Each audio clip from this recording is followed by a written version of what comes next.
కన్నులెత్తి చూడు. ఈరోజు నేను మీతో చెప్తున్నాను స్నేహితులారా, కన్నులెత్తి చూడండి దేవుడు ఎంత గొప్పవాడు. కన్నులెత్తి చూడండి దేవుని శక్తి సామర్థ్యాలు ఎంత గొప్పవో. కన్నులెత్తి దేవుడు ఏం చేయగలుగుతారు చూడండి. ఆయన మీద మీ మనసును ఫిక్స్ చేయండి, మీ కన్నులు ఆయన మీద ఫిక్స్ చేయండి.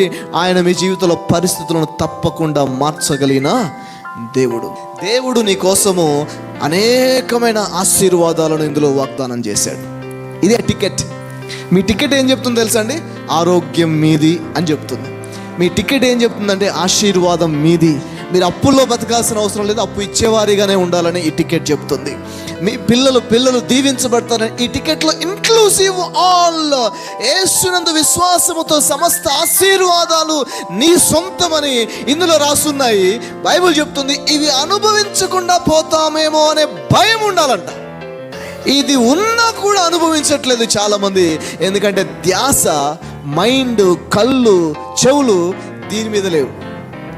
లోకం అంతటి మీద ఉన్నాయి, కానీ దీని మీద మన కళ్ళు, ఈ వాగ్దానం మీద మన కళ్ళు ఉండాలి. ఇక్కడ ఈ మాట రాశాడు దేవుడు, ఇది నా సొంతం. ఇదిగో ఇక్కడ ఈ మాట రాశాడు, ఇదిగో ఈ మాట నా సొంతం. ఇదిగో ఇక్కడ వాగ్దానం ఉంది, ఇది నా సొంతం అని ఎప్పుడు కళ్ళ ముందే ఆ వాక్యం ఉండాలి. అప్పుడు ఆ వాక్యము నువ్వు అనుభవించగలుగుతావు.